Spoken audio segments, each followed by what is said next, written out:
closed stores reopening perhaps in June. But what can we expect? Let's talk to Kate Hardcastle. She's consumer retail expert at Insight with Passion. Good morning to you, Kate. Hi, good morning. Good morning. I have to say, I've been doing a little bit of the old online clothes shopping on the basis that I figured, well, you know what, we're still going to get a summer, and even if I'm just wearing them in the garden, I still need some new summer clothes. And I've got a 13-year-old who seems to grow out of her clothes every 3 weeks anyway. But I would say there have already been online discounts, but it's not just the online shopping, isn't it? It's the retail stores. They want us back on the high street, going into the stores, so they can actually offload a huge amount of stock that no doubt is just sitting there for weeks and weeks on end now. Yeah, it's a really challenging time for retail, particularly the non-essential items, for two reasons. One, that has experienced some significant changes in the way that we shop over the lockdown and pandemic. We haven't been as focused on buying clothes and fashion for very understandable reasons, and also those outlets in the main have been closed. Even brands like Marks and Spencer's that have the balance of food and non-food in one store have been only open in the food segment. That means our focus has been taken away. We buy very differently when we're buying in store than online. We're much more considered, more black and white, because you can see the total in front of you when you're looking at the screen online. And yes, is that in the bank balance? Do I want to spend that after all? Whereas in stores, we tend to pick up to 50% more because we're actually inspired by what we see. So it's been challenging. But when we now look at what's ahead financially, we know that there are very worrying times ahead, that the economy is going to get hit. And when that happens, we're very savvy and sensible as consumers.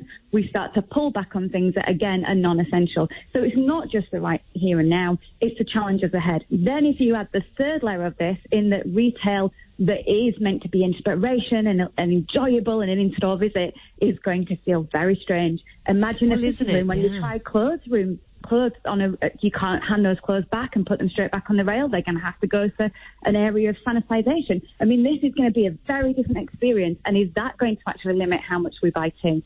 Well, indeed, I'm imagining, of course, it will also be having to queue up. You want to be going into a retail store to buy clothes, you're going to queue up in the same way you often do outside your supermarket or outside the chemist. Although I think we're all getting used to that, and perhaps people are getting a little bit more wily about it. Although I have to say, I do want to have a word with, I've got 8 friends of mine, I've given them a great old telling off there. They say, well, they're going to shops every day because it's something for them to do. It's like, that's why the rest of us are having to queue. I'm going to the supermarket once a week. Yesterday I happened to pop by, there was no queue. Great, I'll pop in and get something that I needed to get for today.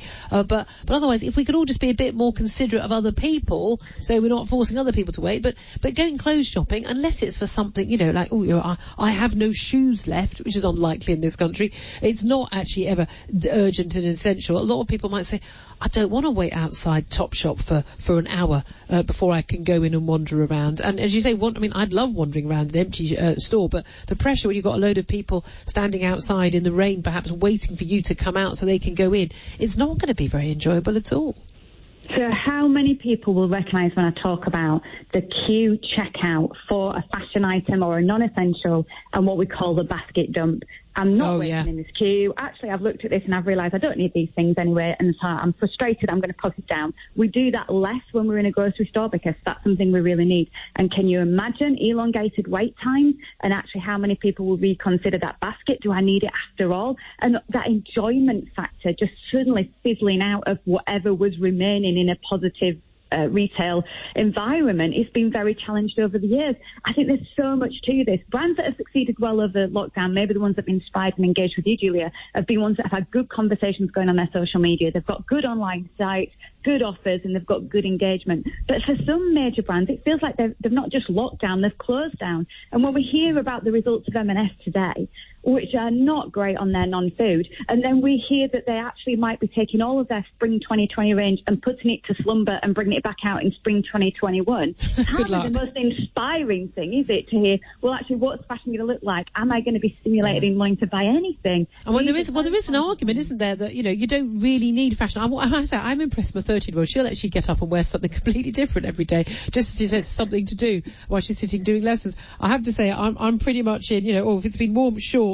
Otherwise, it's jeans and a top. And I've really not made pretty much any effort at all, because, well, you don't have to. And frankly, the amount of laundry that's needing doing when you're not racing around and, getting filthy on public transport, it does make, and having to wear smart outfits for work, does make a big difference. I can really see a lot of people, perhaps, there'll be some people going, I cannot wait to get there, and I'm going to buy every single thing I can and wear something different every day if I can go out again. But there are a lot of people, I think, who go, I just don't need to do that. Quite apart from the people who, frankly, don't have the money anymore. They've been furloughed, they've lost their job, and frankly, going and buying new clothes is the last thing on their mind.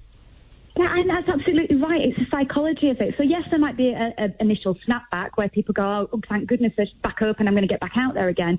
But when they go through those experiences of it feeling very different, actually the products might not be there, maybe they're a bit more considered in the purchasing, that's going to wane. And we might hear of periods perhaps that are a bit more buoyant. We've all been without our families for so long, so Christmas might be a bit more celebratory than last Christmas where we cut back.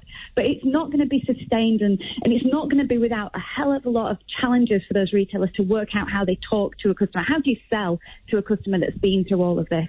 So these are very trying times. It really will be survival of the fittest. And when it comes to actually messages of people in terms of how do you actually connect with someone on something that isn't utterly essential, you've got to work so much harder as a retailer. You've got to really understand where the customer mindset is, which is going to be changing up and down like a roller coaster ride. Absolutely. So these are not going to be easy problems to fix, but it's going to definitely be dynamic. Absolutely. Lovely to speak to you as always, Kate Hardcastle, consumer retail expert at Insight with Passion.